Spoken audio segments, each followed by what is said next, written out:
research in Italy. Please consider that only in 2024, so this year, we allocated over 143 million euros to our researchers. These funds went to almost 700 research projects, which are coordinated by senior scientists, as Licia is, 93 scholarships for young students, young scientists, and 15 special programs. Communication is also part of our mission. We communicate online and offline in different channels. So offline with, for example, our Fondamentale, which is our house organ, our magazine. Online with our website, AIRC.it, and obviously also on social media. And then we communicate also to the media, external media, so like press, TV, and radio, and so on, in particular during our national fundraising campaigns. And then we have, like our campus, science communication programs. We have a program, a project dedicated to schools, from primary to high school, and then we meet the general public during science festivals. And then our campus is the project that gives us the possibility to meet you, because it's specifically dedicated to university students. So we organize lessons, seminars, labs, and bigger events in collaboration with your professors. Community is the soul of AIRC. We are almost 150 employees. We have 17 regional offices, almost one each region. As I told you before, 6,000 funded researchers, 4.5 million supporters that give us the possibility to support our researchers and to make research, and 20,000 volunteers, which are a great number. But we want to increase also on these numbers. So I invite you, if you want to apply as a volunteer. Here you can find all the details. You can write to infocampus@airc.it, and then you can become, if you want, an AIRC volunteer. Then the last slide, I leave the other contacts of phone number and email address of your committee, Veneto Trentino Alto Adige. For any other information, you can call or write an email. So thank you for your attention.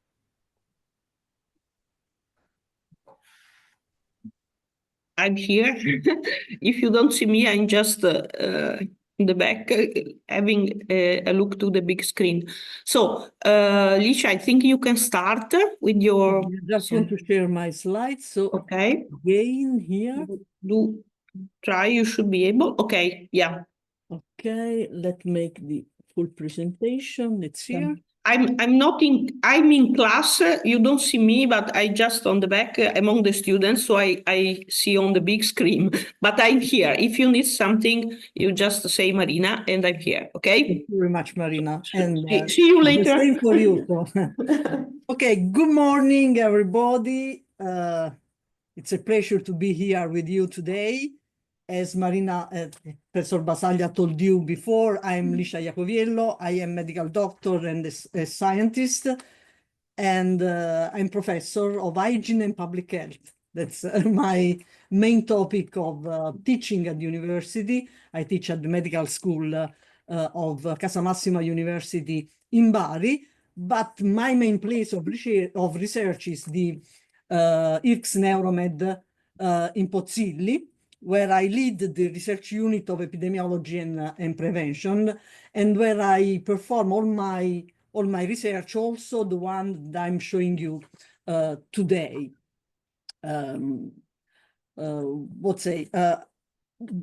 I decided to divide my speech of today into main part. Of course, the title of the speech is the ultra-processed food and its relation with health. But before to speak of ultra-processed foods, I think it is important to say something of general on the effect of diet on health. So I think it is important to specify, first of all, why diet, and in particular Mediterranean diet, is so important to maintain people in an health status, and of course why the processing, the industrialization of food processing can be a damage for health. So here this is the outline of the talk I will give you today.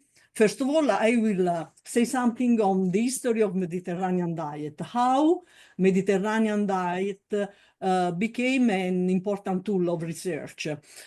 Second, I will show you some results from our study, the Molisani project, in general and in particular on the Mediterranean diet effect on health.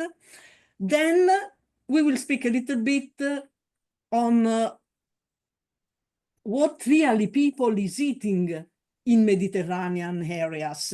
So we are still at the time of Mediterranean diet, or there is some change in the diet that we call Mediterranean. And then we will start to speak about processing food. That is the way Mediterranean diet is transforming presently. And then I will say used at the end something on the project that we are doing at our department, thanks to the generosity of AIRC, to the financial support of AIRC that makes possible for hundreds of scientists to perform their research work. So just starting with the history, the man I show you here in this picture is named Hansel Keys. It is considered the father of the Mediterranean diet, but of course it is not the father of the diet, because the diet, the Mediterranean diet, was the diet of farmers in the 50s in Italy and all the Mediterranean areas of the world. It is not only Italy, but Mediterranean countries in Europe, like Spain, like Portugal, Malta, but also in North Africa, like Morocco, perhaps, and in Southeast Asia, like Lebanon.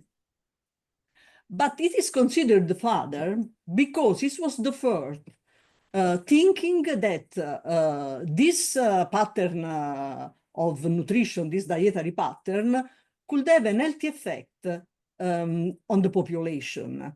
And why he made this hypothesis just before the Second World War? Because he was working in US, of course, he's a chemist of nutrition, and he observed that in the US hospital, there were few Italians cared for myocardial infarction. So I started to think why the Italians in US suffer less than US people of myocardial infarction. And I started to think that the reason was the diet. Then to prove, let's say, this hypothesis, he came in Italy with the soldiers that landed in Italy, in Sicily, at the end of the Second World War, to make free the Italian territory by German invasion. And he came together with the soldiers because he was the one that set up the diet of the soldiers, the famous ratio K, Kappa, la razione K, the ratio K, that was the food that each soldier had with him to survive during a so dangerous and a so strong effort that was the war. So he came in Italy, he arrived in Sicily, and he stopped in Naples where he went to visit the University of Naples, the Federico II University of Naples, and he started to talk about his hypothesis that Italians had something in their diet that protect them by cardiovascular disease.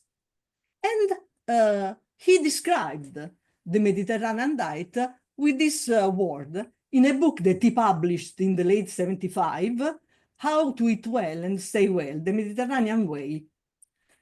And he described the Mediterranean diet as an hearty dish of beans and short lengths of macaroni, or pasta e fagioli, lots of bread, but bread never served with any kind of spread, great quantities of fresh vegetables, a modest portion of meat or fish, perhaps twice a week, wine I added in moderation and with food always fresh fruit for dessert. So this was the beginning of studying in general diet, but in particular Mediterranean diet, as an healthy tool. And from the visit of Ansel Keys to the University of Naples, it was derived the first study that investigated this hypothesis. The study was called the 7-country study. And the 7 countries, because 7 different countries around the world were studied to demonstrate the possibility of an association between the dietary fat intake of population and mortality for cardiovascular disease. You see here the countries that were involved in this study. You can see that are represented North European countries and Southern European countries, United States, and Japan. What they observed that across these countries, there was a strong difference in the rate of mortality for cardiovascular disease. The mortality was higher in US and in Northern European countries and was lower in the Southern European countries and in Japan. And when they went to measure the percentage of calories consumed as saturated fatty acid, they saw a linear association between the amount of saturated fatty acid in the diet and the rate of mortality for cardiovascular disease. And this was really the first observation linking a component of the diet with cardiovascular disease. But why saturated fatty acids? Because, as you know, I think much better than me, that saturated fatty acids are typical fat derived from animal foods, while in the Mediterranean countries, and in particular in Italy, the main sources of fat was vegetable, olive oil, in particular in Italy, in Spain, in Portugal, and seeds-derived olive oils in other European countries. After this study, of course, the interest of the scientific community increased and increased. And one of the first results that were produced was the representation of the Mediterranean diet as a pyramid. This was derived from several studies that were performed just after the 7-country study, and it is considered the best representation of the Mediterranean diet just because it shows immediately that in the Mediterranean diet, all foods are represented. So the Mediterranean diet does not exclude any food. But what is different is the frequency of consumption of the different foods. So at the basis of the pyramid, that is the most solid part, the most robust part of the pyramid, there are the foods that need to be consumed more frequently, like cereals, fruit, and vegetables. at the top of the pyramid, there are foods that should be consumed at a lower frequency, like animal-derived food, red meat and processed meat, and sweet. As you can see, there are old food, but what is important, as I told you, is the frequency. So we shall consider that the Mediterranean diet is not only a list of food, so fruit, vegetables, cereals, poultry, fish, but is a culture of eat food and combine food between them. So what is also important in considering the Mediterranean way to eat is also the variety of food available, especially vegetables and fruits, the seasonality, and also the conviviality that is, and not less important, components and of the Mediterranean diet. One of the first experiments that has been done at the Naples University to demonstrate, first of all, the diet was really related with the metabolism. And second, that was possible changing diet to influence, even in a short time, the metabolism, was the so-called Pollica Finnish study. I'm particularly linked to this study because it was the topic of my degree thesis in medicine, so that's why I really love with the study, but it's also very fun. You know, I was in fun when I was a student and had the possibility to follow research for my thesis.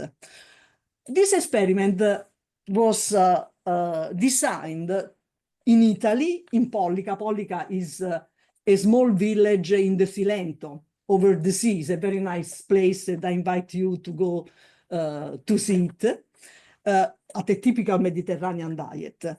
And researchers tried to change the diet of this person, just going to the house of this person and cooking for them, changing their typical diet, that was, of course, Mediterranean, with a North European typical diet, the Finnish diet.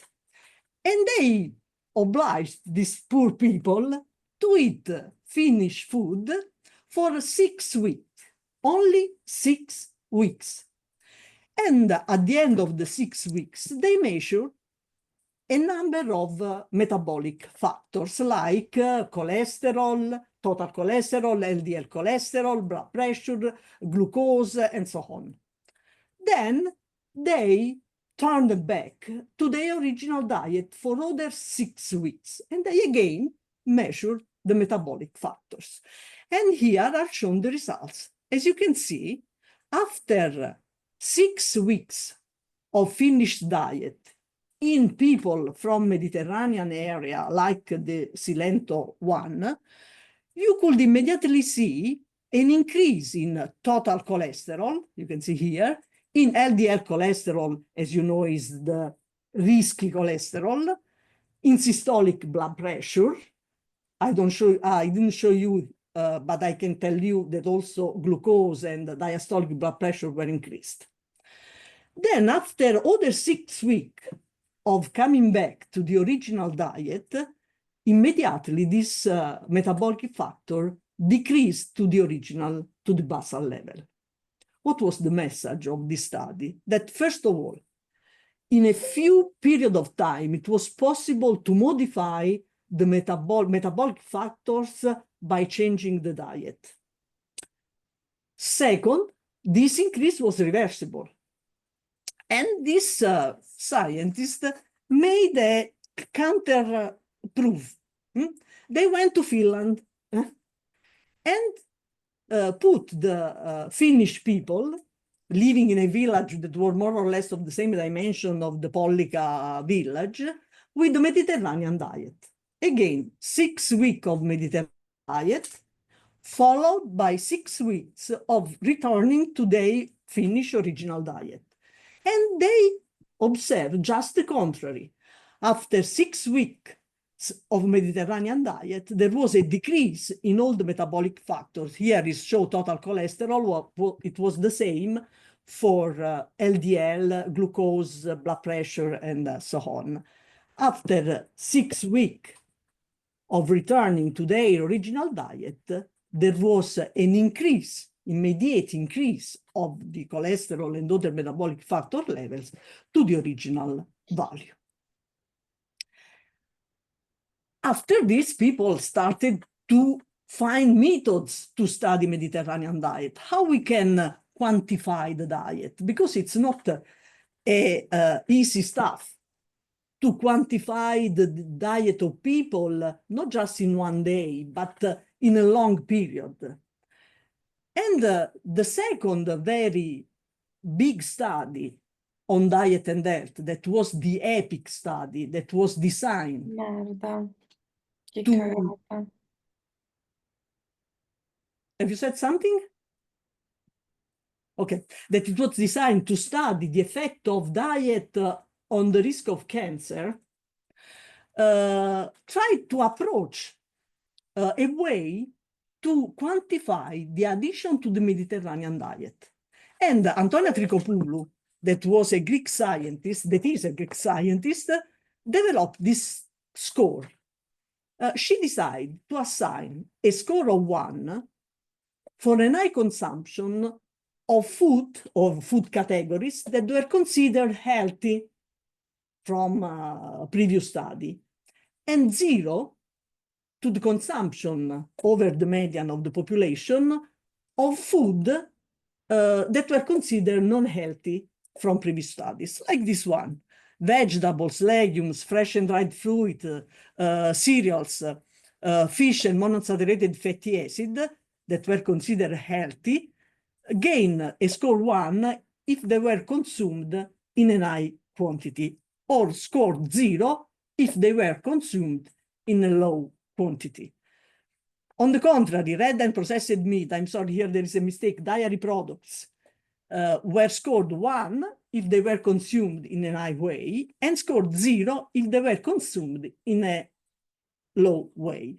For alcohol, and that was mainly wine consumption in Mediterranean countries, there was a score of 1 if it was consumed in moderation, and there was given a score of 0 if it was not consumed or consumed in a higher quantities. At the end, each person could be defined with a score from 0 to 9. 0 means low addition to the Mediterranean diet. 9 means high addition to the Mediterranean diet. By using this score, Antonia Tricopoulou, for the first time in an epidemiological study, the AIRC study, was able to demonstrate that an high addition to the Mediterranean diet was associated with the decrease in the risk of death for any cause, but in particular in the decrease of risk of death for coronary artery disease, and also in the risk of death for cancer. So eating a Mediterranean diet was demonstrated for the first time able to reduce not only cardiovascular disease, but also cancer. And of course, this was the first of 100 of studies. They were synthesized in several meta-analyses. You know that meta-analyses are a study that has as unit not persons, but other studies. So it's a way to summarize the result of several studies on the same topic. And applying these methods, researchers from the Florence University demonstrated in more than 2 million of people that each 2-point increase in the addition to the Mediterranean diet score was associated with a decrease in the risk of total mortality, of mortality and incidence of cardiovascular disease, of mortality and incidence of cancer disease, and also on incidence of neurodegenerative diseases like Parkinson's disease or Alzheimer's disease. So this was the first demonstration that diet, and in particular Mediterranean diet, can be considered a common soil factor. What does it mean? We normally tend to consider disease as different from each other. Indeed, at school, at university, we study cardiology, oncology, neurology, as they were different trees with nothing to do of each other. But it's not true, because even though this different disease has a different phenotype, a different shape, if we think at trees, like in this picture, they have roots that are embedded in the same ground. What does it mean? That we have to consider disease, different disease, as a unique disease that can be increased by similar risk factors. And indeed, diet, Mediterranean diet, is able to protect not only for cardiovascular disease, but also from cancer and neurological disease. Is a common soil for different diseases. So if we reach to improve the quality of the diet in the population, we are able not only to decrease one disease, but to save people from 3 different diseases. Once we have realized that Mediterranean diet is good for health, so we ask ourselves if changes in the diet, because of course the first studies refer to the diet as those in the original farmers of the Mediterranean diet in Italy, Calabria, Puglia, but after 50 years, the diet was profoundly changed. You know, at the beginning, cereals were all whole cereals, while we eat refined cereals. We have refined bread, refined pasta. We have a lot of industrialized food. Then we designed a study that is called Molli-Sani study. You see, there is Molli-Sani, that in English means Molli-Sani, healthy Molli-Sani. So, and the aim of the study was to understand what were the reasons of health and disease. And we designed this study as a prospective cohort study performed in the Molise region. This is a small region with a total of 300,000 people. So it was very easy to have a representative sample of the population looking at different geographical part of the region, because although it is small, the Molise has a part on the sea, has a part that is on a hill, a part is on the mountains, so it's quite different geographically, and the population is not so homogeneous as we can think. But what is important is at the typical Mediterranean diet. So in 5 years, we recruited 25,000 people. That was more or less the 10% of the Molise population over 35 years of age. And you can see we included in this study people of all age, from 35 to 99 years old. So we could study adult peoples, but also elderly. And we had a very high participation rate, 70%, and we followed this population. We are continuously following this population every 5 years to see what was the history, the natural history of this population. So if people died, if it's still alive, if it was hospitalized, if it is starting to take drugs. So in this way, we have a follow-up for different diseases. And this was the first study designed with the hypothesis of a common soil. So it was not designed for cardiovascular disease like the 7 country studies.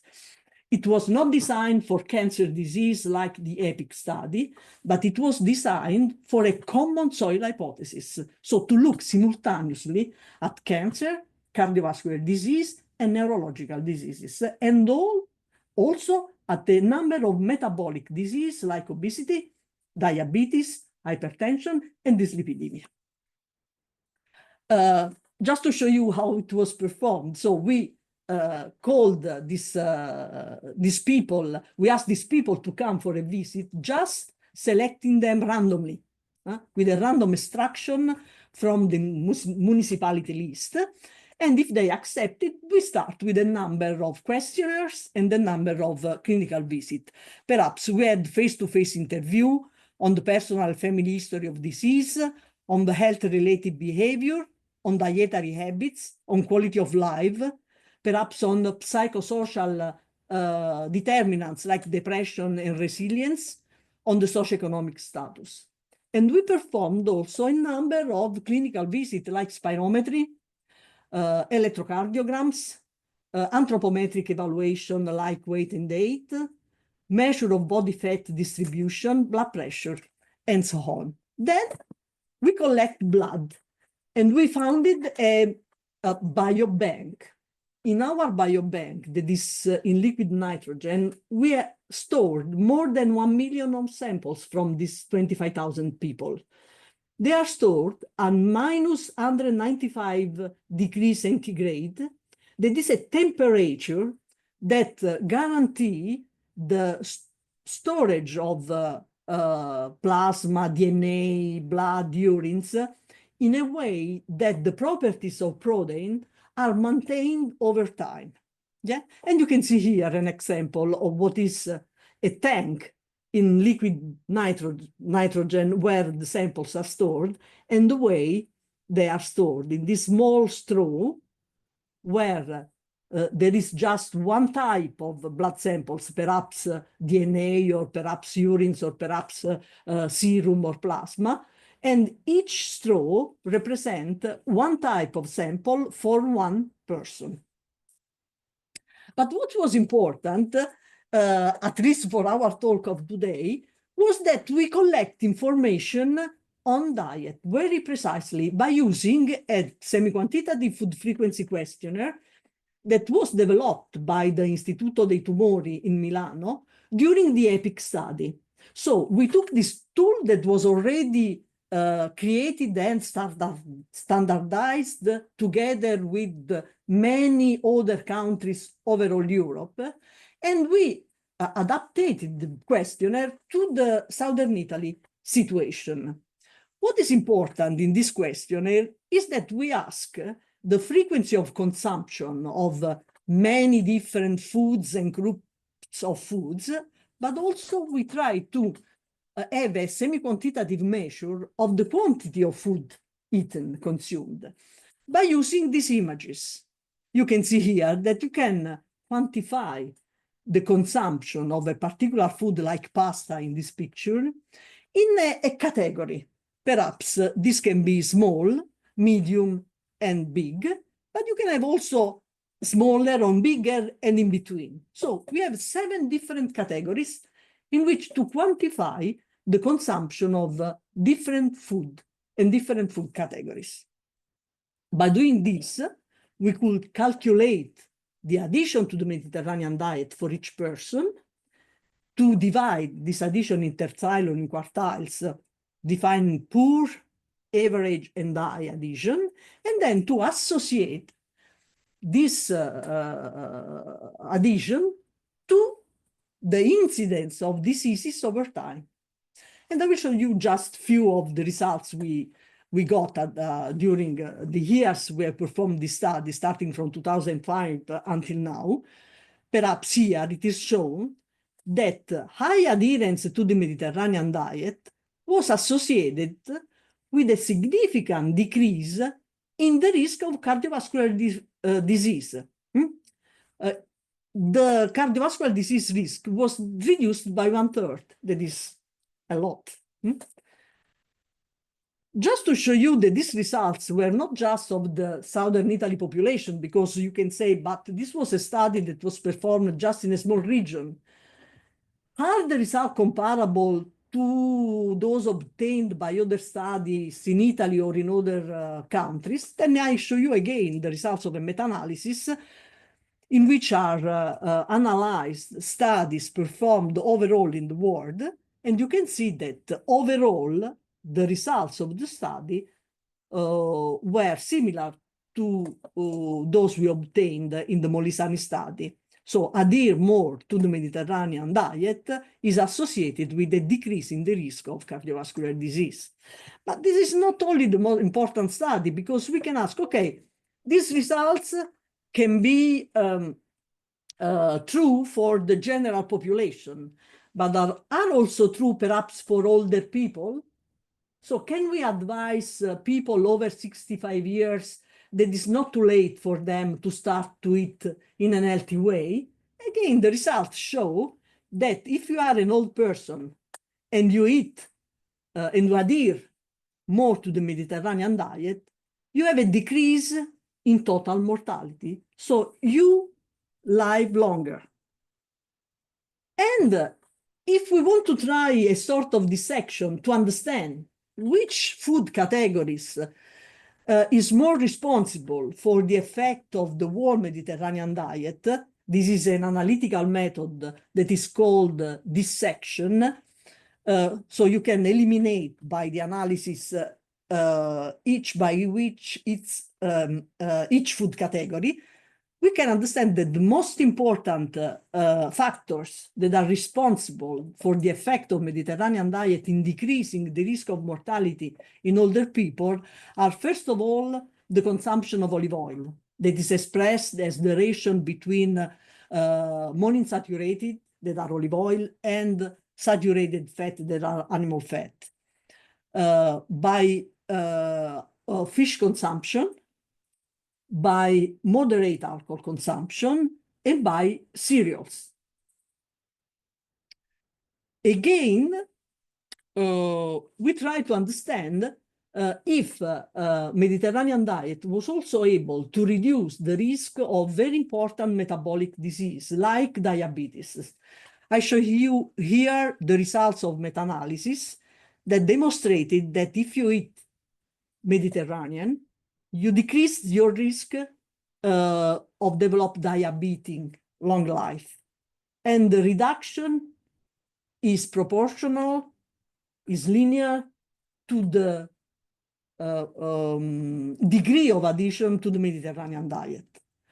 But it is not only important to reduce the risk of diabetes, it's also important to understand if we can reduce, the prognosis, we can improve the prognosis of a diabetic person.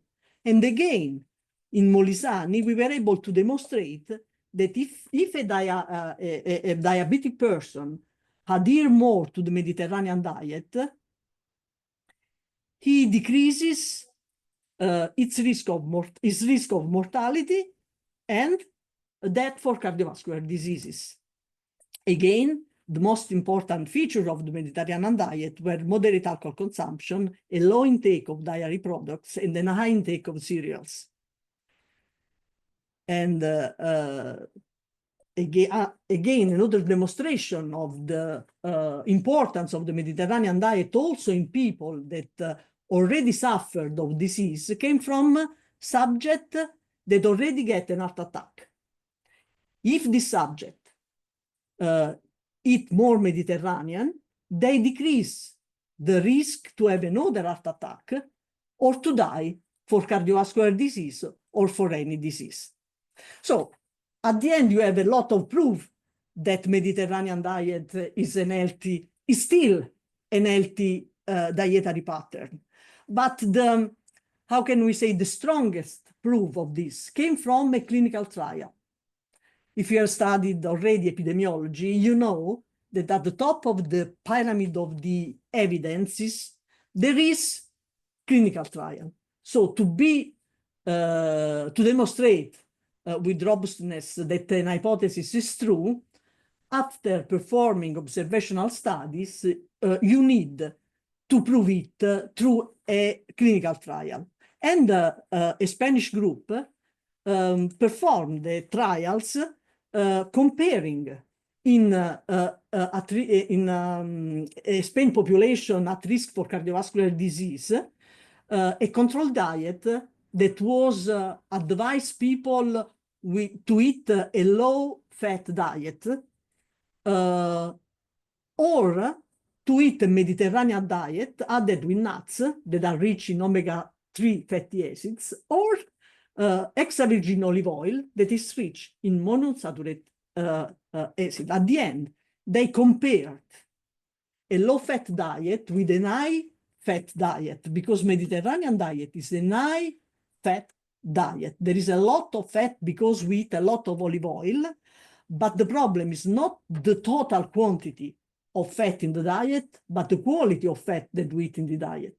They are dangerous if they are saturated fat. They are healthy if they are monounsaturated or polyunsaturated fatty acids. And the result just demonstrated this. I show you in this picture. You see, this is a survival analysis, and you can see that both groups eating Mediterranean diet with nuts or with extra virgin olive oil had a decreased risk of mortality for cardiovascular disease and total mortality as compared to people eating a low-fat diet. That was the diet advised at the time by all cardiovascular society in the world. And the results of this study were not only on cardiovascular disease, but demonstrated that really the Mediterranean diet has a good effect on a lot of metabolic phenotype, like insulin sensitivity, diabetes, blood pressure, lipid profile, and even on a I can say epigenetic phenotype, like telomere length. You know that telomere length is associated with aging. When we age, we observe a decrease in the length of telomeres, and Mediterranean diet is able to decrease this tendency. But I want also to show you that Mediterranean diet is also able to reduce infectious disease. So we have demonstrated that it is able to reduce cardiovascular disease, cancer. Here are results on the effect of Mediterranean diet on COVID disease.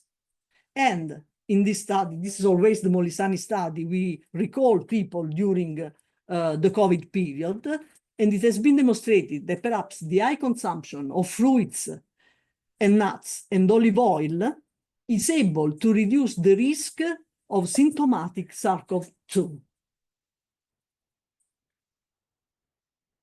Okay, I want to go a little bit more faster and showing you another concept.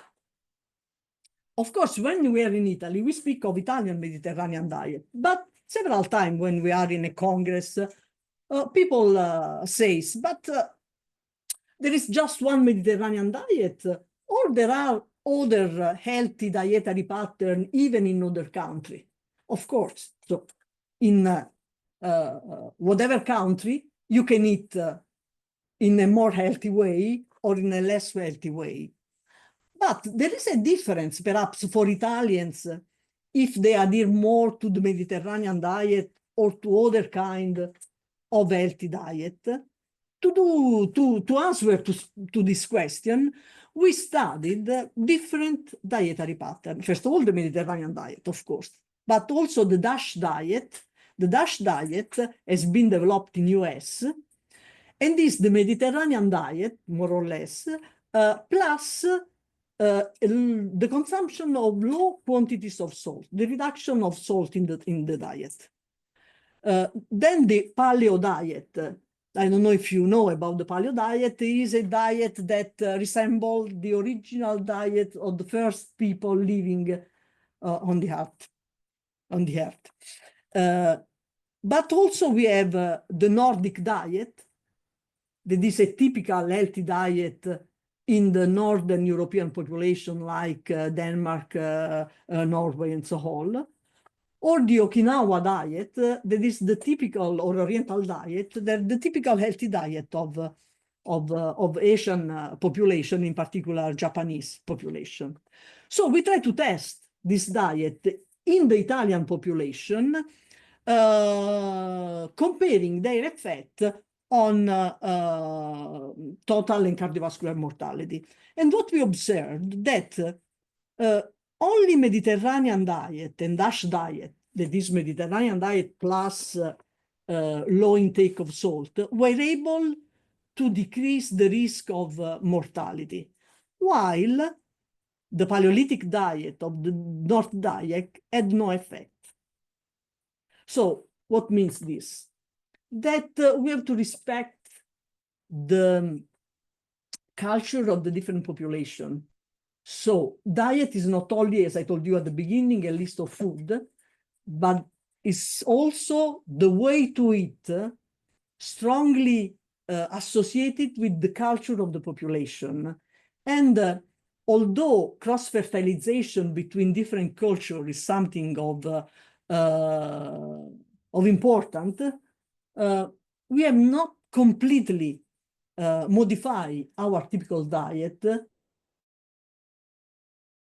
that are typical of other countries. It's okay to introduce new foods, but it's even better to try to maintain as a basis our original dietary culture. Another important concept when we speak of prevention is that prevention cannot be made just with modifying one lifestyle, but it's important always to consider the complexity of behavior that a person can have. And that's why it's important not only to take care of the diet, adhering more to the Mediterranean diet, but also to combine this attention to the diet with other healthy lifestyle, like no smoking. This is very important for you that are a young person and tend to start to smoke at your age. Try to stop. Have an active life, so doing physical activity, and try to maintain the body weight. In particular, to have a low rate of abdominal obesity, as it is measured by the waist-to-hip ratio. So the accumulation of fat on the waist or on the hip. Okay, so if you combine in a score the presence of all this healthy behavior, you can have a score. And this score can range by 0 to 4. 0, it means don't eat well, smoke, not having physical activity, not having a normal body weight. 1 means that you have only one of these 4 healthy lifestyle. 2, 2, 3, 3, 4, 4. Okay, so the best is to have all 4. When you go to associate the number of healthy lifestyle with the risk of mortality in the general population, you see that the more the higher, is the number of healthy lifestyle you adopt, the population adopts, the lower is the risk of mortality, either total mortality or cardiovascular mortality or cancer mortality. And this is true in the general population, but also in elderly people, in people with diabetes, and in patients with cardiovascular diseases. Can we say that there is a biological mechanism underlying the relation between diet and health or disease? Of course, because if there is an effect on disease, we shall expect that something is changed in our body composition, in our body biology. And one of the main mechanisms that has been advocated to explain the relation between diet and disease is inflammation, but not the high degree inflammation, but a sort of low-level inflammation that is called low-degree inflammation, low-grade inflammation. Low-grade inflammation is an inflammation that is in the range of normality, but is in the high part of the normal distribution of inflammation. So we are normal, but normal with an high level, let's say, in this way. And what has been demonstrated by my group and the other group in the world, that adherence to the Mediterranean diet is associated with a low degree of subclinical inflammation. So more Mediterranean diet you eat, less degree of inflammation you have in the normal range. And again, in the normal range, it's possible to demonstrate that higher level of subclinical inflammation are associated with an higher mortality. So we can say at the end that at least one of the mechanisms through which Mediterranean diet reduce the risk of mortality and cardiovascular and other disease is by lowering the subclinical inflammation. And again, you can see here that if you have a high low-grade inflammation, you are at risk of mortality for either cardiovascular disease and cancer.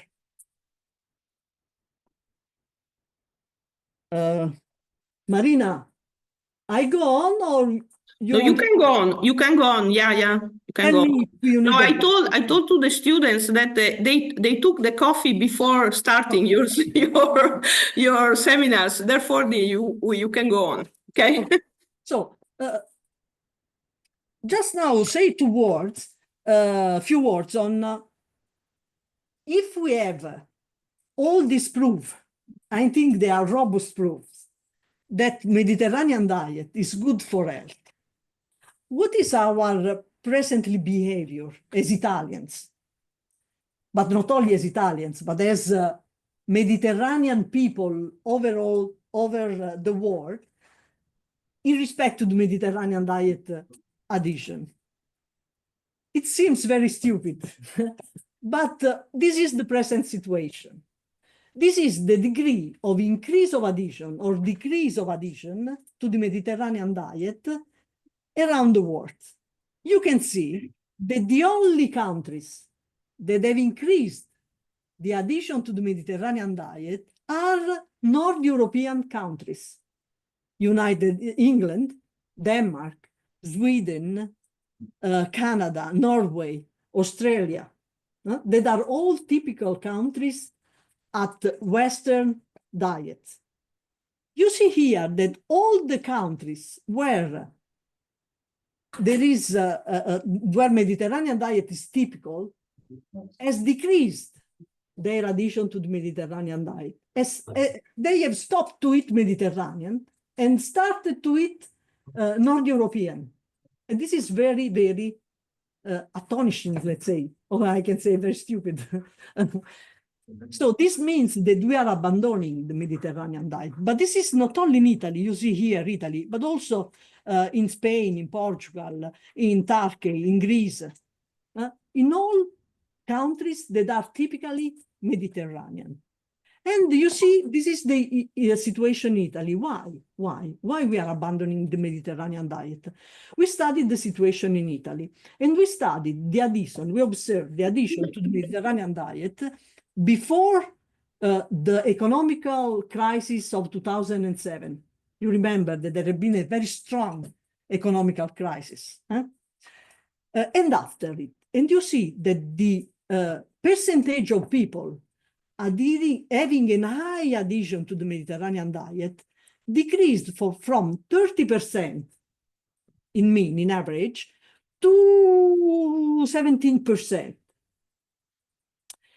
And because of the economical crisis. And what we realize now, that starting as the diet of the poor people in the 50s, during time, Mediterranean diet became the diet of rich people. Indeed, if you go to see who is adhering more now to the Mediterranean diet, they are the richest and the more educated people. And what is very strange is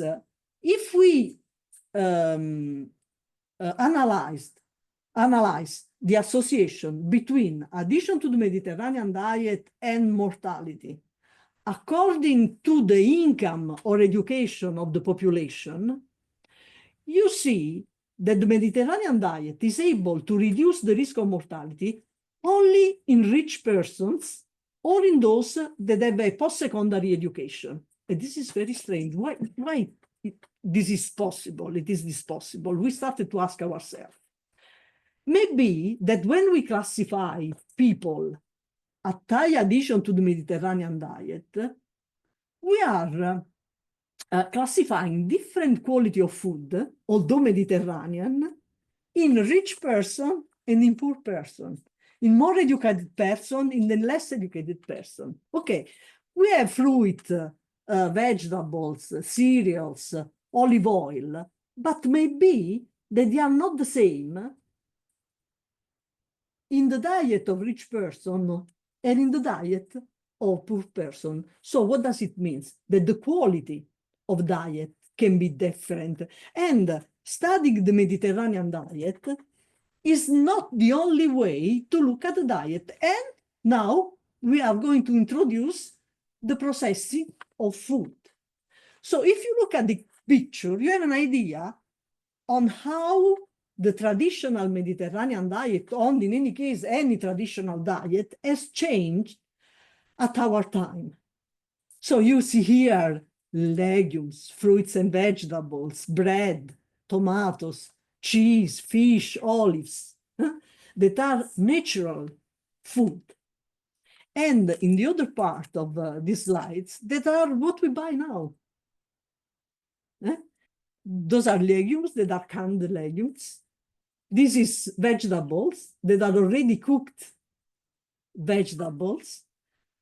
This is bread, that is industrialized bread, and fish, you see, or olive oil. You see here 12 different bottles of olive oil, but I can assure you that the price and the quality of this oil is completely different, because you can have an oil perhaps costing 12 euros per liter, and an oil costing 3 euros per liter. Are you sure that the quality of this oil, two different oils, is just the same? Or you are eating completely different foods, materials? Okay, and this is why, firstly, in Brazil, scientists start to think that there was something else that should be taken in account when studying or looking at diet. Not only the nutritional composition or the food by itself, but only the degree of processing of food. And they divided food in 4 categories. The first category, and this classification is called NOVA.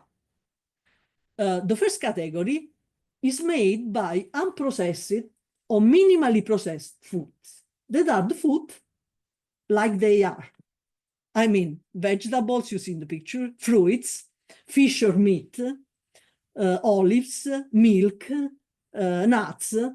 And you see that there is no distinction in this classification between fish or red meat. They are in the first category together.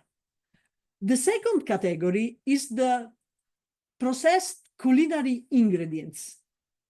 That are all the ingredients that we use together with unprocessed foods to make processed food. But this processing can be made by ourselves in our kitchen. Okay? And indeed, if you put bread with oil and milk, you can have, I don't know, biscuit, or you can have bread, or you can have wine, or you can have canned fish, or you can have cheese. Okay, all these are processed food, but are food that can be processed by yourself. Okay, the fourth categories, that is the most interesting one, at least for our talk, is the one made by ultra processed foods. In this case, the industrialized processing is made in a so strong way that foods are completely transformed. So they lost completely their natural structure, and they are added by a number of additives that are chemicals, not food, to make up them. And in this category are the majority of food that we buy to the supermarket, let's say, already cooked, already prepared, ready to use. You see here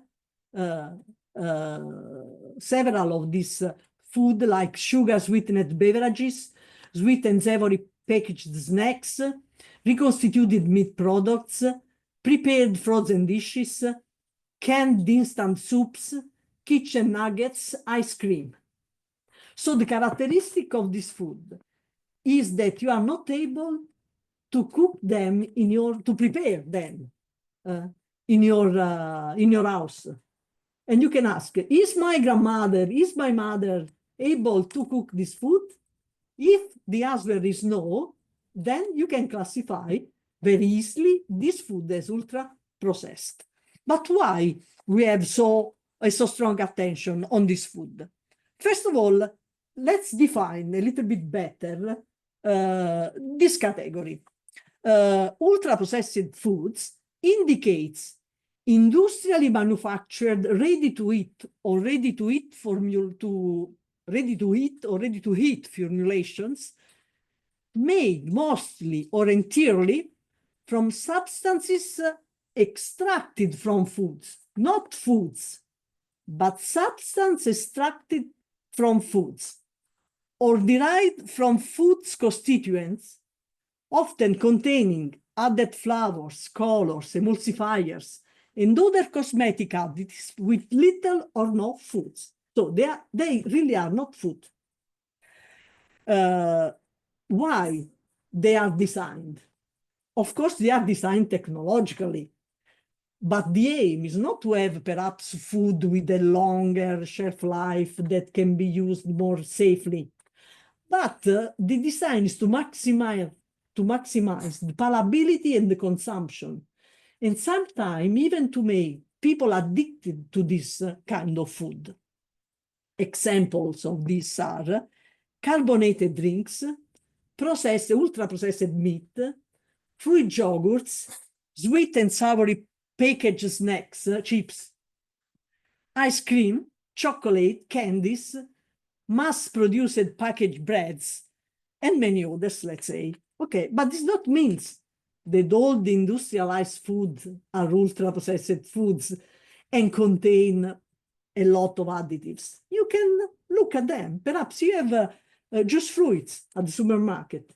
You can just look not only at the nutrient composition, like percentage of fat, proteins, carbohydrates, salt, and so on, but also at the components that are present in the food. If you find 100% fruits with no sugar added, even if this is an industrial product, it is good. But if you find 3% of fruits, water, sugar, and at least 10 different additives, this is not good. This is not a food. It's a chemicals. Okay? Let me make you some example. Okay? This is core. It's category 1. Okay?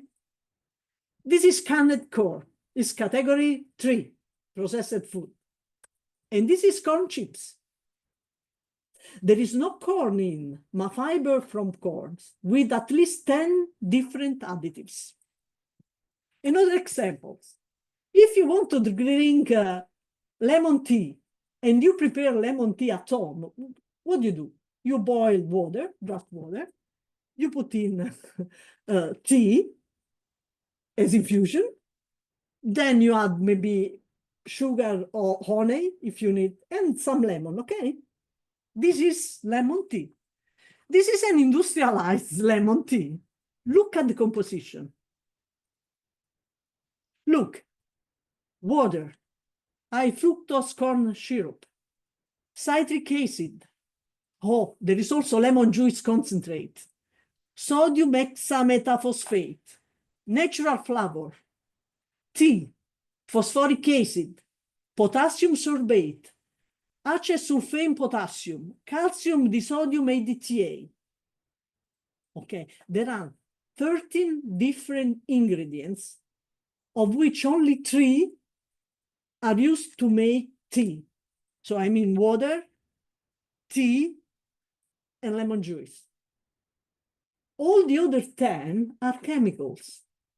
And when you drink a glass of this tea, you mainly drink chemicals, not tea. What is the amount of the problem? Huh? How much people eat these ultra-processed foods? Of course, in Italy, it's a relative problem because we have the Mediterranean diet. And the more you adhere to the Mediterranean diet, the less you use UPF. But look at the United States and UK. More than 60% of the caloric intake of a person in these countries is made by UPF. So this means that these people don't eat food anymore, but they eat chemicals. And you see, the same is in Canada, in Australia, a little bit less in Belgium, in Brazil, in Spain. There is Italy, you see, we measure between 13 and 17% in different studies, and in Colombia. But we should be afraid, because in the next 10 years, what do we have to expect if we don't do nothing?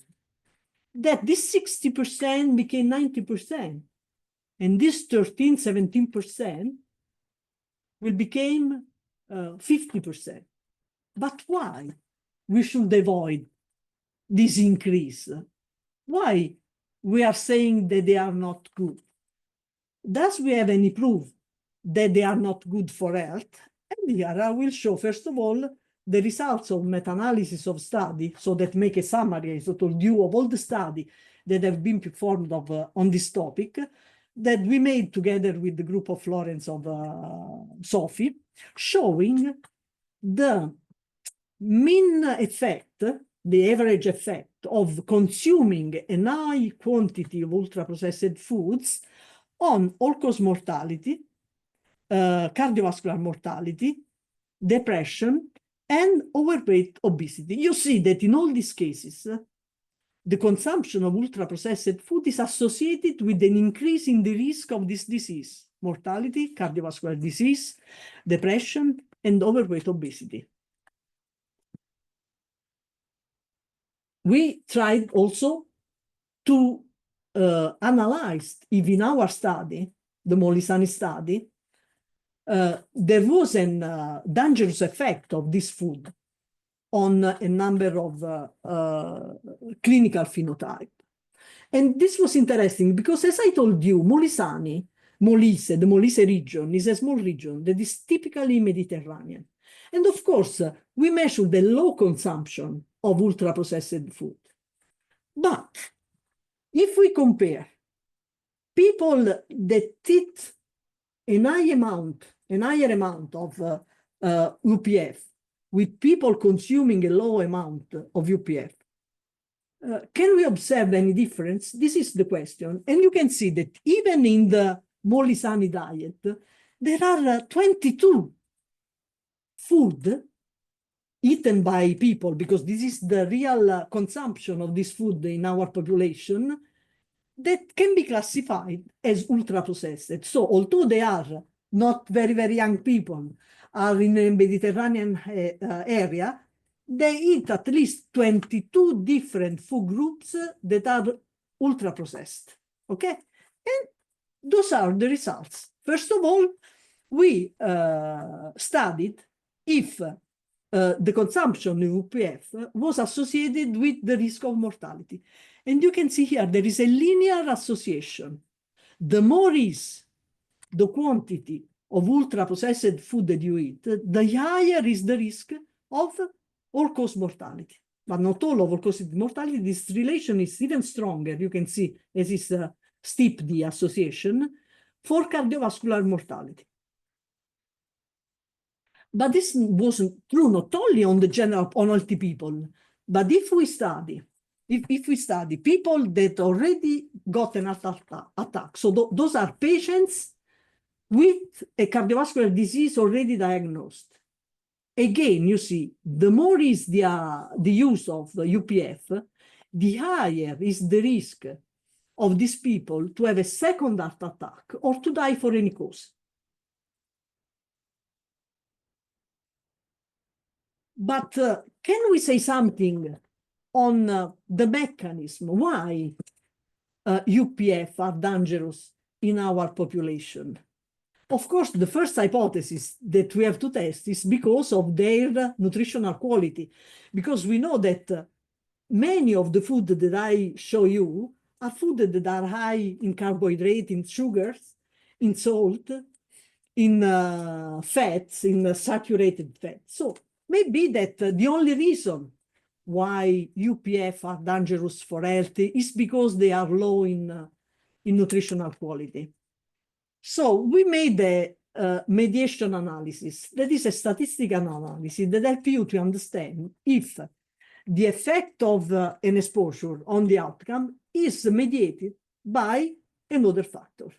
And we studied the mediation, you see, by sugar, saturated fat, dietary cholesterol, dietary sodium, the quantity of calories, and we saw that only sugar, the content in sugar of UPF, was responsible for an 18%, let's say 20% of the effect of UPF on the risk of mortality or cardiovascular disease.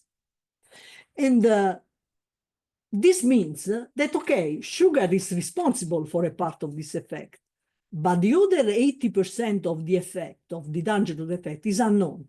So should justify by other factors different from the nutritional composition of this food. And later we will know what are these possibilities. I can also show you as UPF consumption in our cohort, that is a cohort of people living in a Mediterranean region of Italy, is not only associated to mortality, but also perhaps to, in the general population, but also to the risk of mortality or of cardiovascular disease in diabetic people, in patients with diabetes. And then we started to think, but this UPF that increase the risk of diabetes, of cardiovascular disease, of mortality in patients with cardiovascular disease, can also affect the risk of cancer. And we applied for a grant of AIRC,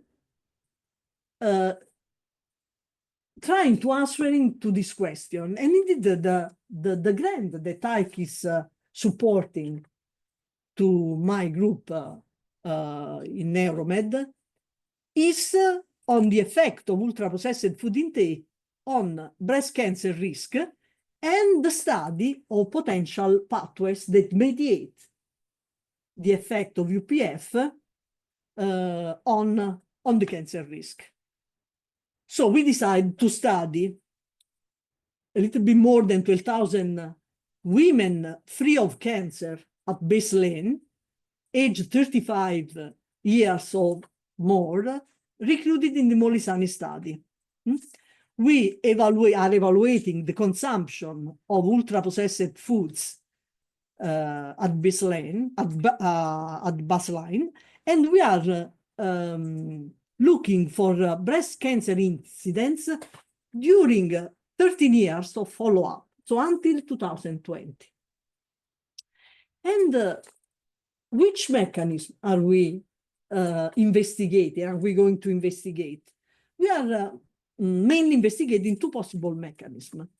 The production of toxic substances by the way foods are cooked, are prepared, as measured by the presence of acrylamides especially in the baked foods. And the second hypothesis is the increase in the concentration of phthalates and bisphenols due to the packaging of food. So you know that all ready-to-eat foods are packaged in plastics. And today we know that plastics can deliver into the foods a number of substances. The major and most toxic of these substances are these two categories, phthalates and bisphenols, that are considered endocrine disrupting chemicals. So they can disrupt the endocrine systems and induce a number of diseases, but they can also be cancerogenics.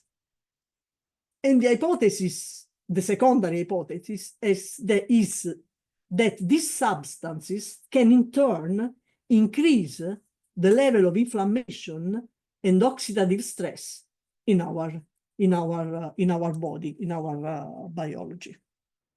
While we were performing this study, other groups started to investigate the effect of ultra-processed foods on cancer.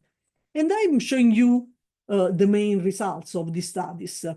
This is the representation of meta-analysis of studies that have investigated in the last 6 years the association between UPF and cancer in case control studies. And you see that there are a certain dishomogeneity between studies, but with an overall effect of 20% increase in the risk of cancer due to UPF consumption.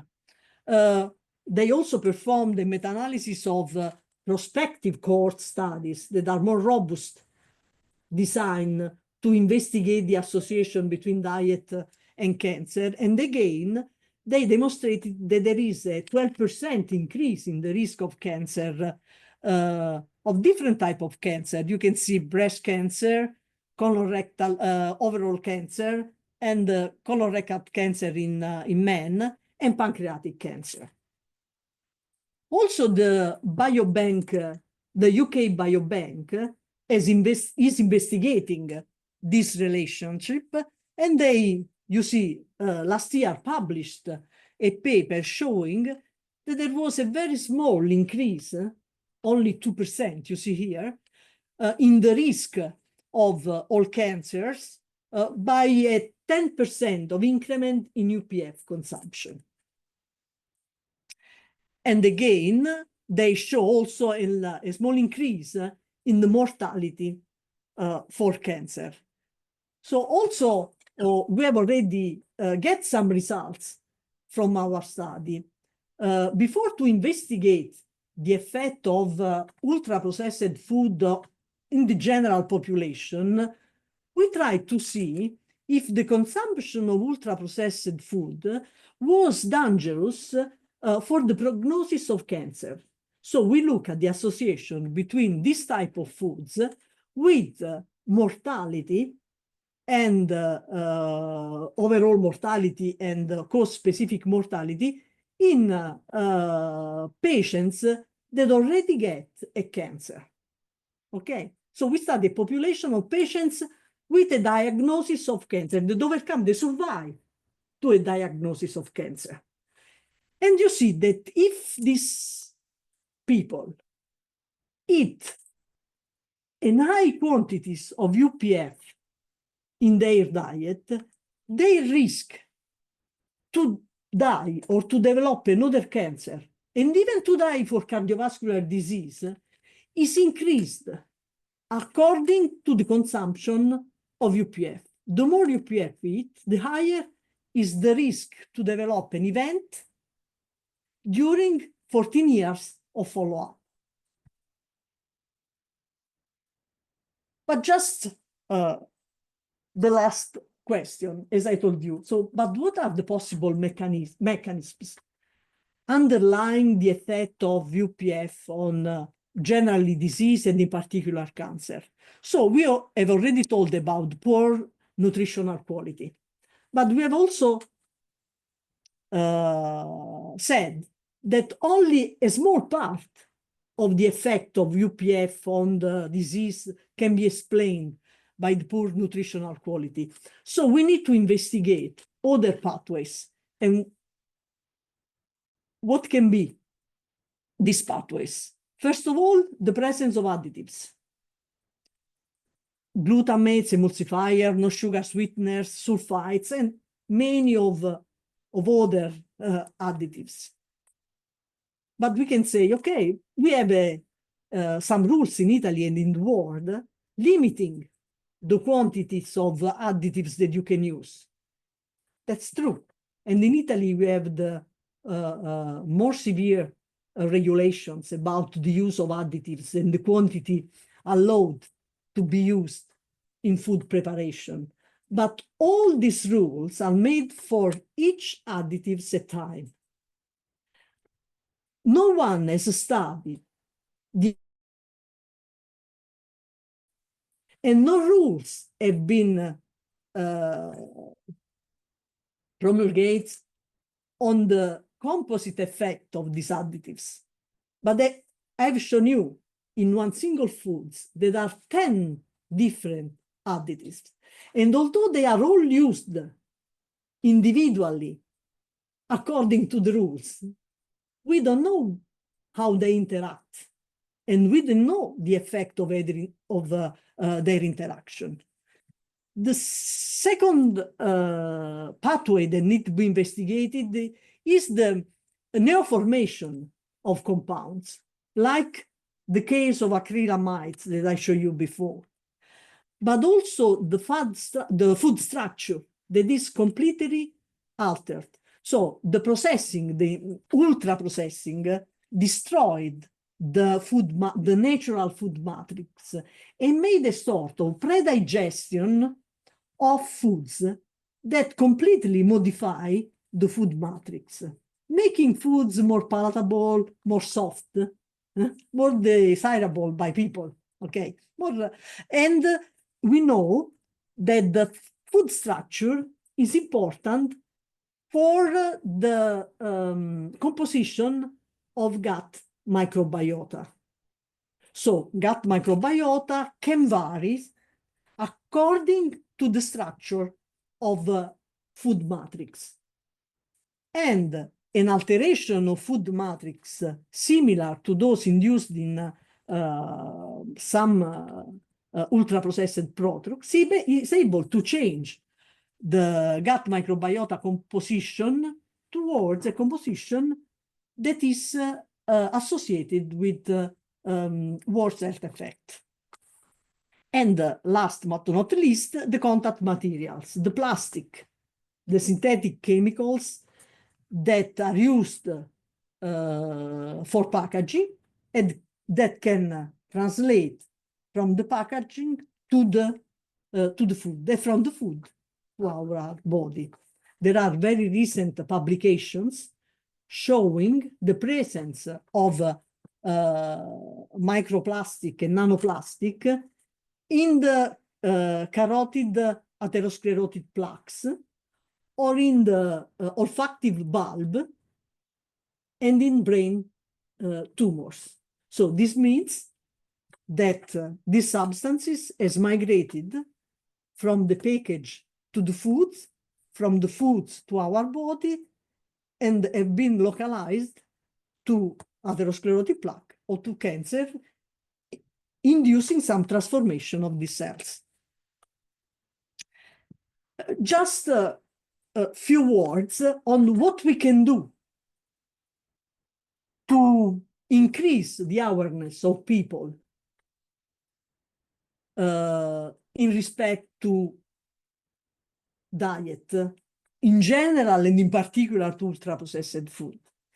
I think that you have heard all the debate that is present in this time in not only in scientific journals, but also in the television or in newspapers. about the Nutri-Score. What is the Nutri-Score? It's a way, a front of pack labeling that should increase the awareness of people to consume healthy food. The Nutri-Score has been developed in France and use classification by colors and letters. The colors varies from green to red, and letters from A to E. Of course, green and A means high quality, high nutritional quality food.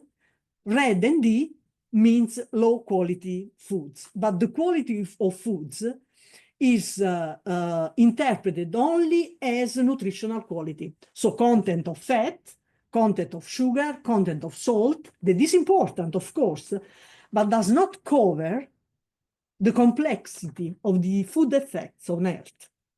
And I can show you why Italians decide not to use this classification. Perhaps you look here, this is a pizza, okay? And this pizza is classified as B, and this pizza is classified as E. Why? This is green, this is red, just because here in the top is topped with vegetables. This one is topped with sausages, ultra-processed meat. But you know, they are both ultra-processed foods. Okay? There is no differences from ultra-processing, but the only difference is made by the presence of vegetables and the presence of processed meat. What we have, people has done is to try to realize, to identify what is the percentage of food classified as green or A with the NOVA classification that are in the group 1 of the NOVA classification. And you see that they correspond only for 26%. But what is terrible is that 26% of the food that are classified as good food according to the Nutri-Score are classified as ultra-processed by the NOVA classification. And if you put together A and B, that are in any case healthy food, practically 80% of this food are classified as not good by the NOVA classification. This means that we are telling to people to eat as healthy food that are ultra-processed and has been demonstrated not to be healthy by really a number of studies around the world. And this is what we have to do. I make you other examples. Look here, this is Coca-Cola, okay? If you think Coca-Cola as a normal, it is classified as red by the Nutri-Score. But if you look at the zero or Diet Coke, it is classified as B, healthy food, okay? Just because they have substituted sugar with sweeteners. But there are hundreds of studies now demonstrating that sweeteners is even worse for diabetes in particular than sugar, okay? If you buy Zero Coke or Diet Coke, we are telling people, okay, you are buying not a very, very healthy, but an healthy food, okay? But if you classify this Coke with the NOVA classification, this is absolutely a dangerous food, okay? And the same is for packaged bread or cereals or industrial jam and so on. But what was very, very strange, and olive oil was classified by the NOVA score as yellow. That means not really healthy food. You can have it, but in a very small amount. Just saying that it's an high-fat food without taking in any consideration the quality of the fat that was in olive oil, that is monounsaturated and non-saturated. And this means that it's a good fat and not a bad fat, okay? And so we can conclude, maybe I have been too long, but really we have to make attention because that's true. We have a lot of proof that really the Mediterranean diet, but the traditional Mediterranean diet, is highly effective in reducing the risk of chronic disease and overall mortality, not only in the general population, but also in secondary prevention, so in people that already get a disease. We have to take in account that when we speak about Mediterranean diet, we are not speaking about a list of food, but a traditional culture. Based on traditional dietary questionnaire, we are not able to distinguish very well how the food have been made, but we have a sort of tool to distinguish between processed, non-processed, and highly processed food. And presently we have consistent and robust demonstration that an high consumption of ultra-processed food is dangerous for health. So nutritional epidemiology needs to be reinforced by new tools and new proof, but also we need new policy that can help us to inform people and to regulate the production of ultra-processed foods and availability of the foods in the supermarket, the availability of this food for people. Again, I've told you, this is not a war against the industry, but it's a duty of industry to take care of the people health and not only of the economy that they can derive, the gain that they can derive from selling food. And this is really very important, and we hope that in the future we can have new policy regulating the consumption and the production of ultra-processed food. I want to finish my talk, to end my talk, just presenting you the group that has made all the results that I showed you. So I'm talking here. I've been presented as an important scientist, but I'm here just because there are a lot of people and a lot of young people enthusiastically working at this topic.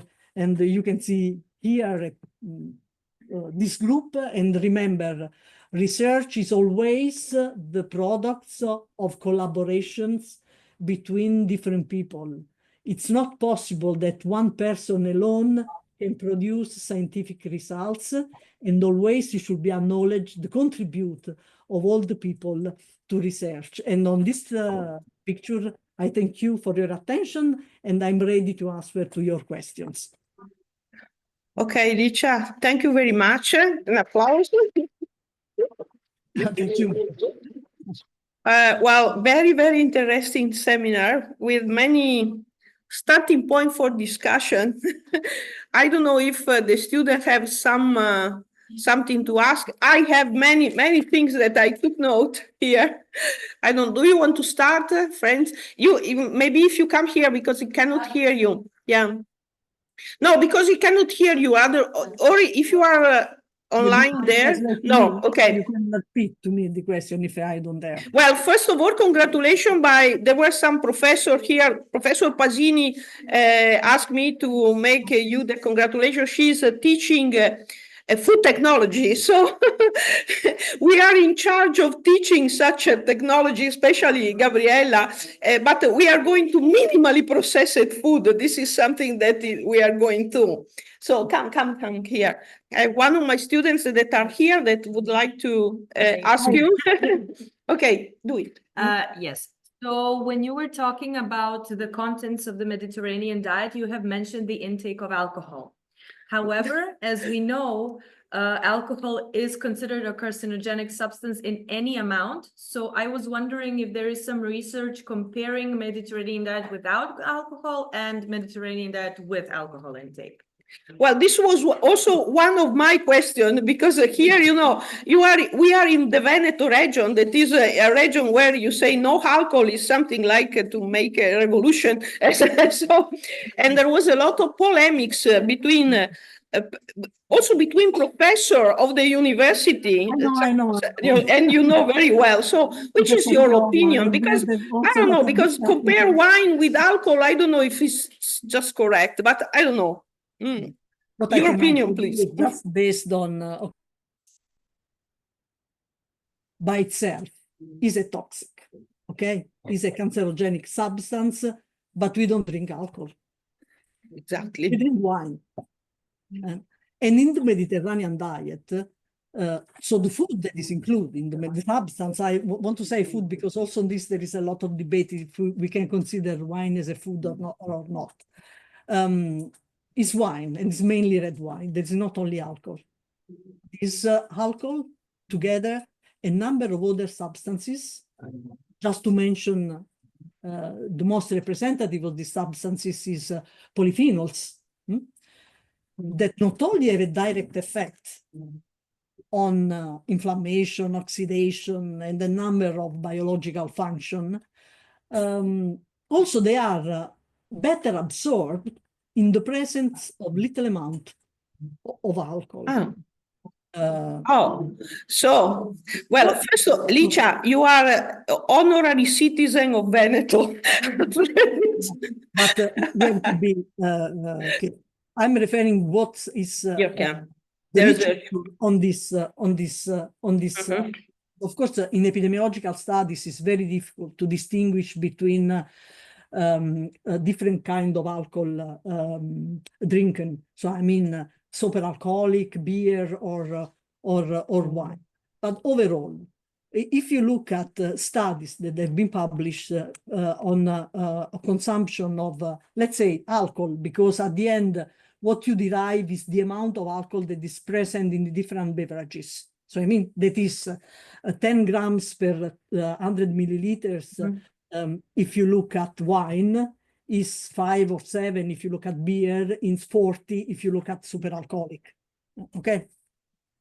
And you make an association between alcohol consumption, mortality, and alcohol consumption and cardiovascular disease. You obtain a so-called U-shaped curve. That means that if you drink alcohol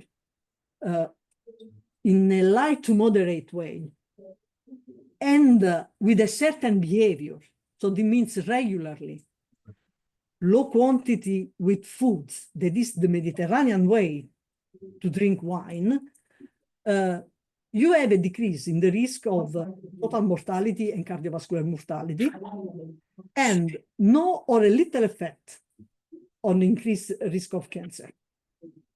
Okay. Of course, if you increase this amount, more do you increase the amount, even of red wine, higher is the risk of mortality and of any diseases. We are speaking about adult person without healthy persons and general results. The amount considered light to moderate is different for men and women.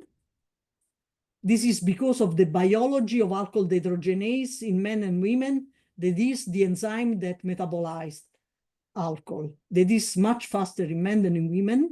And this means that women are more exposed than men to the toxic effect of alcohol. And the dose that we consider Mediterranean and I want to say healthy, but associated with the concept of wine consumption into the Mediterranean diet context is 1 glass per day for women and up to 2 glasses for men. That means that is wine eaten with food during lunch regularly. If we speak about binge drinking. That is the way young people drink alcohol. So in the weekend, without food, high amount altogether, this is absolutely not advisable. And I agree with all the people saying that you have not to drink. But if you consider, just a moment that I have to connect my computer.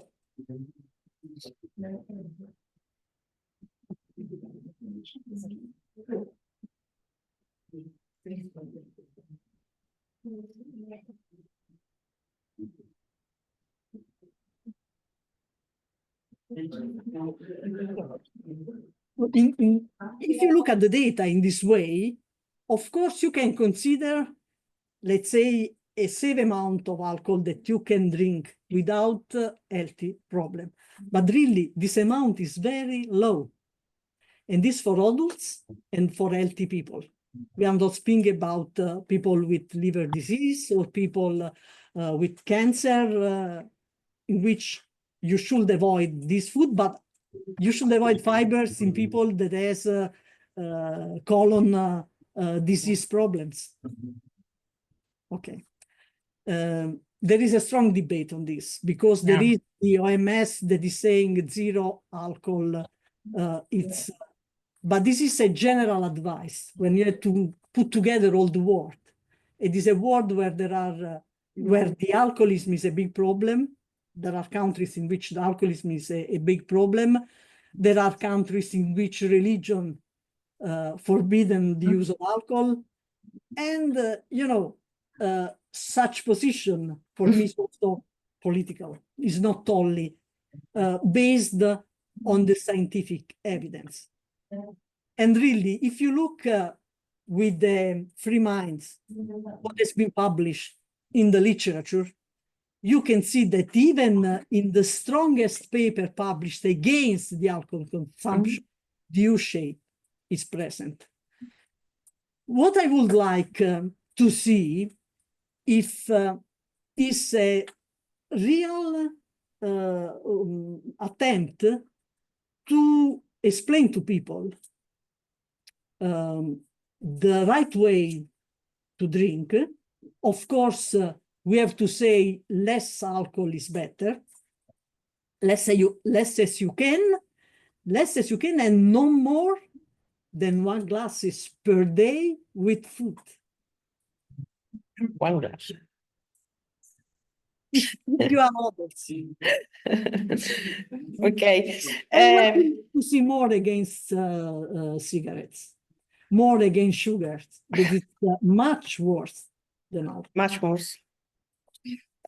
I agree with you, but I mean, I'm not a drinker, but I mean, I don't think that half glass of wine at dinner, always during food. Yeah, What really should convince, especially young people, not to drink the Friday and Saturday evening, all these drink cocktails, because they are really terrible, because it's not only alcohol, but it's alcohol in sugars. In sugar.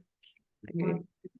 Now, then I have another question. If I don't know if you have question, come here. So there's a question from the students.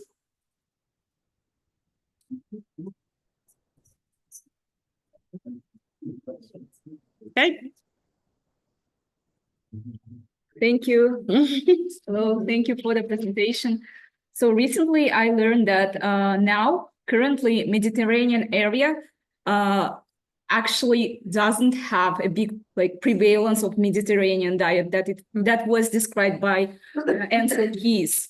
Now the Scandinavian countries, they have the diet that is more similar to these described Mediterranean diet. They would like. Yeah.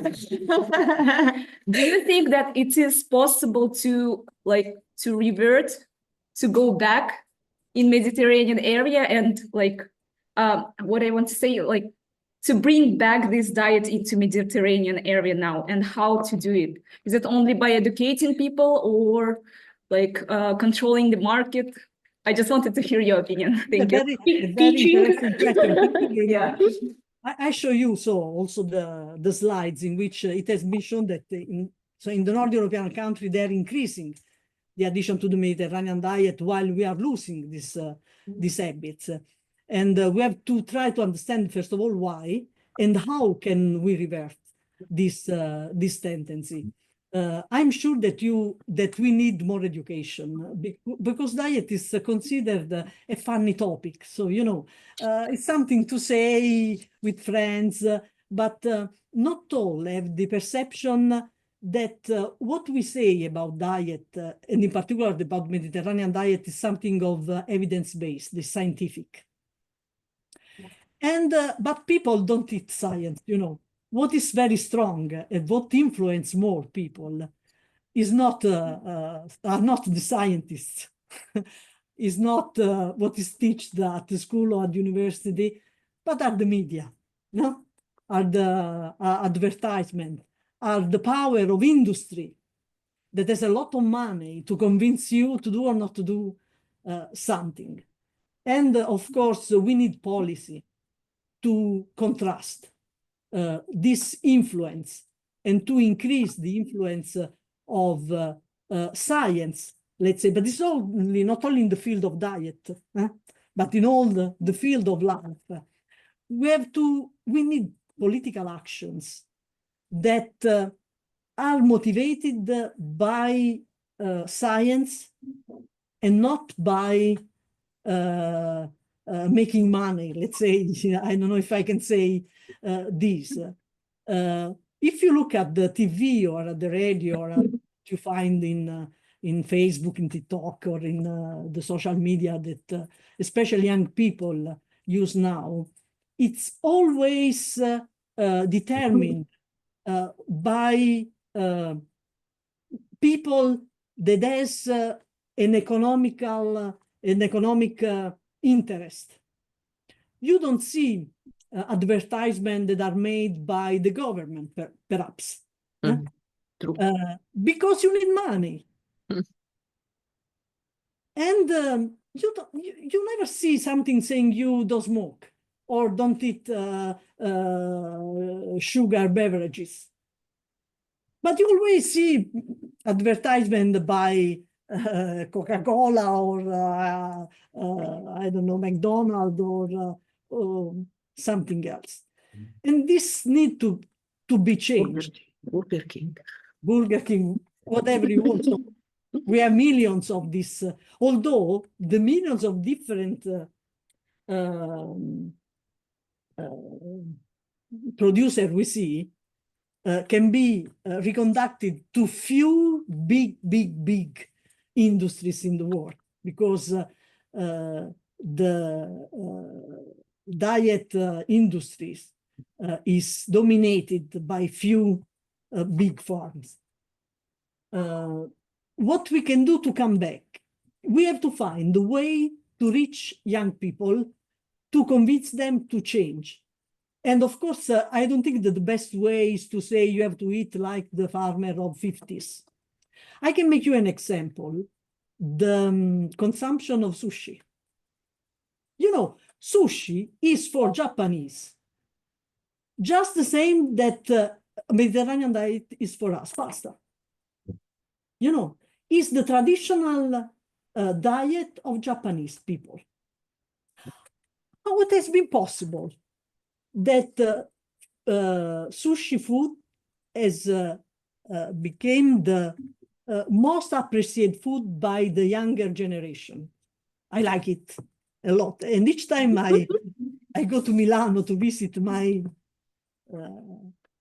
young friends, I go with them to eat sushi. And it's so popular. But sushi is a traditional Japanese food.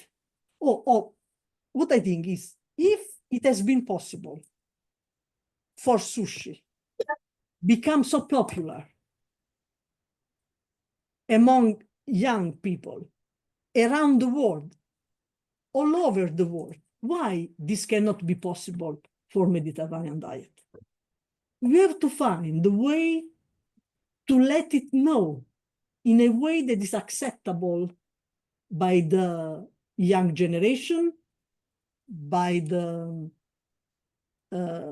let's say, new adult generation, that is a generation that has no time to cook at home, and by making, I can say, joint ventures between public and private to try to have industrial production, but of healthy food. I can mention you an example of this that has been made in Italy 15 years ago, in 2008. There was a campaign promoted by the Italian Ministry of Health, and in particular by the Committee for Prevention that was instituted by the Italian Ministry of Health at that time, to reduce salt in the bread. And nobody knows that in 3 years, there was a reduction of 30% of the salt content in the artisanal and industrialized bread.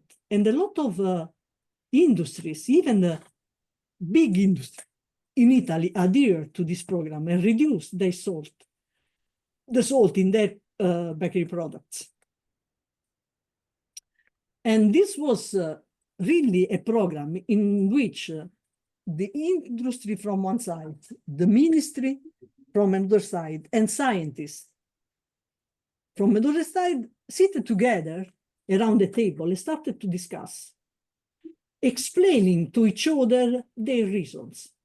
Perhaps I explained to bread producers that salt was dangerous for blood pressure and was the most important risk factor for stroke. And they explained me that salt is very important to shape bread. I didn't know about it. I didn't know that you need a certain amount of salt in the bread to make different bread shape. If you reduce too much the quantity of salt, you cannot shape the bread. You can just have one form of bread. You cannot have the different type of bread that we have actually in Italy. So we started to find an amount of salt that was good for producers without damaging them, and was good for health. And we agreed together that a reduction of 30% in the salt contained in the bread didn't affect the possibility to shape the bread and was good for health. And we also decided, don't say nothing about this initiative. You know why? To not conditioning people to don't buy bread. Because if I say you that I'm reducing the salt in the bread, you start to say, this bread is not good, does not taste well. You know, if you have studied physiology, you know that the receptor for salt is an adaptative receptor. So the soil is not fixed, but is adapted to the quantity of salt that you eat.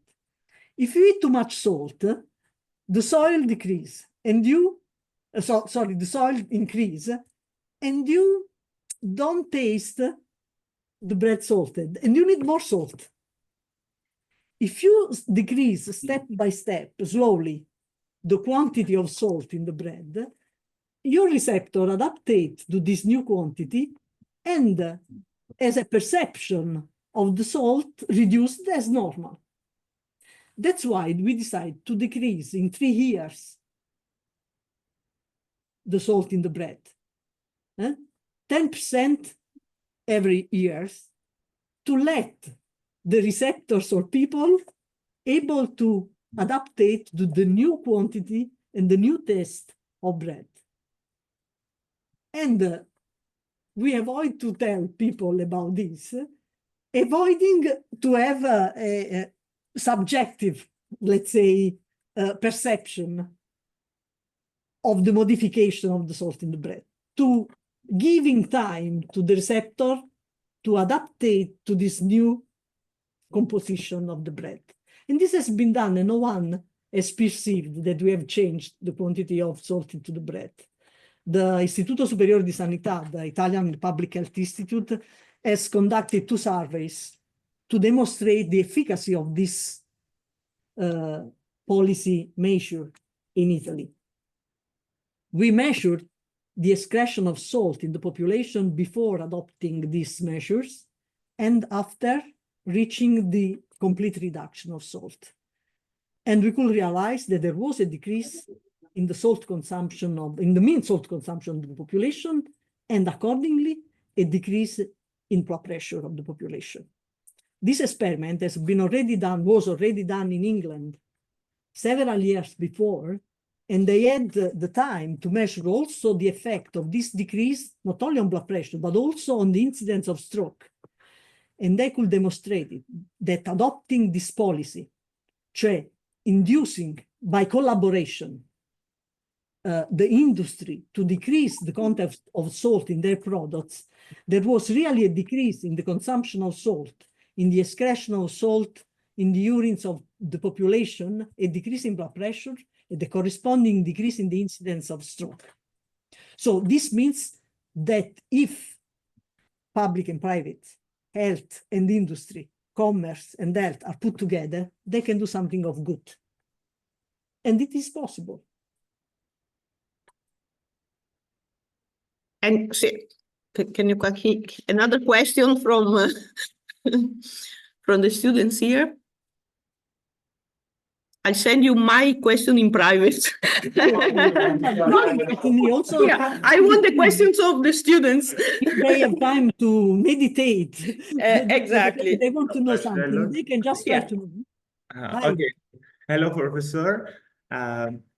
During your lecture, you mentioned that if you change the diet of other people in the short term, you would see some changes. For example, the graph that you showed. But I wonder if there is a study regarding changing the diets of other people from different regions in the world, and you see different results. For example, because you know that people from other regions of the world might have different nutritional needs. There has been an interrupt. Can you repeat just the last one? Higher, louder? Okay, yeah. No, it was just stopped the internet. Okay. The voice is good. Yes, my question is if No, you I understood the question. So you want to know if there are other results like the one I showed in other part of the world? Yeah, in the long run, and because we know the fact that people from different regions of the world have different nutritional needs. For example, if you change the diet of African people for like 2 years, so what are the results, what the results would be? I'm not sure that people around the world have different needs. Maybe they have different habits. Yes, also. That is slightly different. I'm not, Licia, maybe I know what he wanted to say, Ima, but I think that we all have the same needs. But, There are speaking. different kinds of evidence. Exactly. The world that can come from different kinds of studies. I want to mention you, first of all, one evidence that is, to me, very interesting, showing the effect of salt on blood pressure. I'm sure that you have studied that blood pressure increases with age, physiologically. If you get older, your blood pressure increases. This is a natural fact. This is not true. Because if you compare indigenous population that maintain their indigenous habits, like Aborigines in Australia, or some population in Latin America, and compare them with our population, let's say, in US, in Africa, in Asia, but they evolved. So, the evolution of habits, one of the most important evolution of dietary habits was the introduction of salt. If you go to this Aborigines population, they don't use salt in the food. They don't have the way to produce salt. They don't use salt. And there is no changes in the blood pressure of this population according to age. So blood pressure is equal at 18 years and at 90 years. Why? If you look at the relation between age and blood pressure in all the industrialized countries, let's call them in this way just to understand each other, there is a linear increase in blood pressure according to age. And this is because of salt. There are a lot of demonstrations in different areas of the world that if you decrease salt intake, you decrease blood pressure.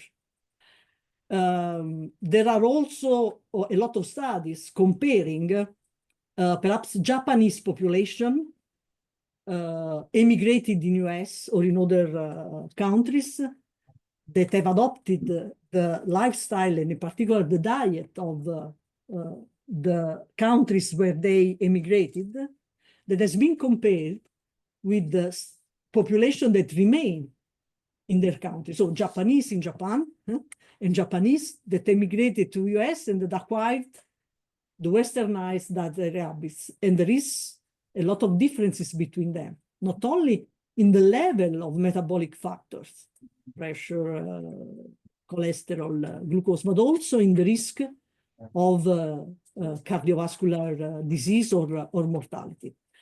So there are a lot of studies that show that if you change your diet and if you reach to maintain these changes, you change your metabolism and you change your risk of cardiovascular disease.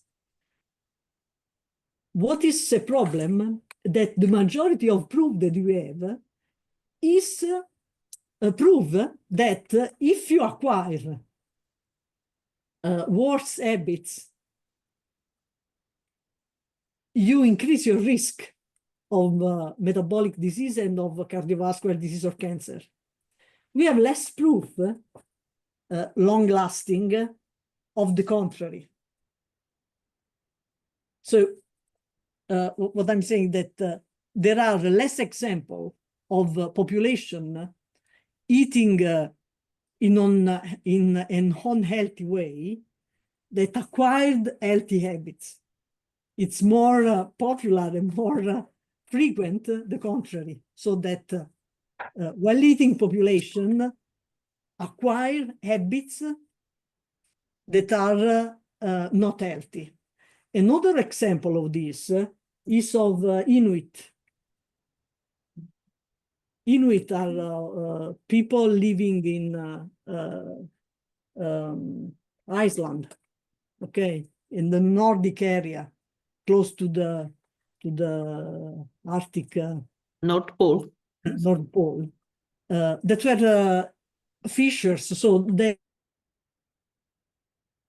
when arrived industrialization in these areas because of the petrol that was under the level of the sea, they arrived with a lot of industrialized food. And Inuit completely transformed their eating habits from the original tradition to the industrialized tradition. And they decreased the quality of their metabolism and increased the risk of their disease. So I think there are enough proof to say that not only in Italy, but also in many other parts of the world, if you eat well, you increase your health. What we can discuss, if there is just one way to eat well. So True. I'm not saying that all the world has to acquire the Mediterranean diet. I don't believe in this. I think the Mediterranean diet should be eaten by Mediterranean population. And we have not to transform the diet of Japanese in Mediterranean. Because Japanese has their own healthy diet, like Norwegian people or Danish people or have their healthy diet, or Africans have their healthy diet. So we have to maintain the tradition of people. Again, we can acquire food. I think it's a nice thing to cross-fertilize the culture, but without losing the individual culture. Any other question? People at home, do you have question? No question. So just my last, just one. I hope very short. Because you, among the ingredients brackets that you say are dangerous, there are some molecules that are interfering with that are endocrine interfering molecules, okay? So here in the Veneto region, you know probably much better than me, we have this big problem of FAS, of this, I found a name here, a complete name for the students, that are perfluorinated alkylated substances that they polluted all our water table. They contaminated people very deeply. But now seems that is a problem diffused in other countries in Europe and so on, since they are byproducts brackets of many chemical production. They are in the pens and so on. So since they measure the level in children of these molecules, and it has not been done until recent time because the methods were not ready. So it's a problem. You know very well that it's the methodology of such analysis is very complex. But do you think that since the level of such molecules is very high and they are endocrine interfering molecules too, don't you think that we have to expect an increase in cancer due to such molecules? Seems that the levels are 10,000 higher than those that should be brackets normal. Yeah, no, you're right. So this is a big problem. And of course, what we expect is not only the increase in the incidence of cancer, but the decrease in the age of onset of cancer. And if you look at the statistics, especially for some kind of cancer, like breast cancer, we are having an increase in the onset of cancer at very young age. We know that normally breast cancer, the majority of breast cancers are in postmenopausal women. Of course, we have in premenopausal, but the percentage of women affected is much. What we are seeing now, it's an increase in this kind of cancer in premenopausal women. And they are not only in a higher percentage, but they are much more aggressive. The same is for lung cancer. The same is for pancreatic cancer. And of course, this can be due to all the chemicals that we are eating unconsciously. Because if we know, of course, we can avoid it. And that's why we need really to increase the control. Because we have the possibility to purify the water, to use decontamination by the industries. The problem are not the industry that perform well, but the industry that are not performing well because they don't use what has been decided by the rules.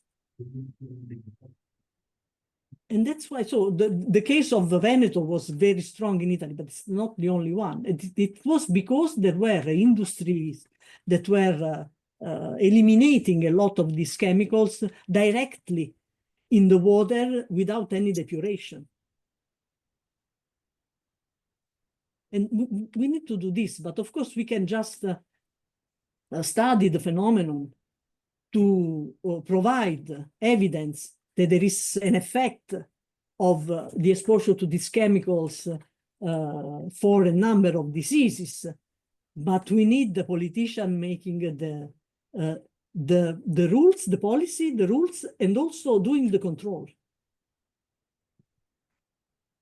I was just wondering, since I have many students here, I have an international class, 90-something% are foreign students coming from all over the world. And here in the Veneto region, we discovered, but I think that this can be a problem also in your countries, since especially, no, I don't want to use this definition, but in many developing countries, believe me, you know what I mean, industries from our country.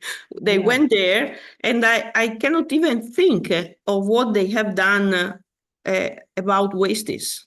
Probably they just put and release in the environment without any depuration. So it's a problem. This of us is a problem that we have here, but I'm afraid is a problem that is much more diffused of what we think. And we need time to discover, to analyze, to see what's happened. But I mean, they have found, just to, Licia probably knows, but students don't know, they have found this FAS also in vegetables that are growing in our soil that is polluted. So you don't eat only, just not only drinking water, but also eating vegetables that you think are healthy, and they're not, because you are taking also such molecules that were not identified until sometimes a couple of years, I think, Licia, right? They were not, I mean, the analysis were so complex because it's not one molecule, it's a group of molecules that are difficult. It's very expensive to measure and it's expensive. No, I know that that is difficult, because in my department, some researchers developed some methods that are very complex for the analysis, and they found almost everywhere. I mean, not in our water from that we drink, because they put the filters. That's why they don't find it. But I mean, I don't know what's happened previously. We don't know. We don't know. Okay, any other question? No way, no question at home. So I think that we can stop here. Licia, very really wonderful seminar, very interesting. All the students were here looking at the screen. So thanks a lot. Thank you to you, and thank you to AIRC, Simone. Thank you for the hospitality. Thank you for supporting us. Okay. Thank you. Ciao, ciao. Bye, bye. Bye.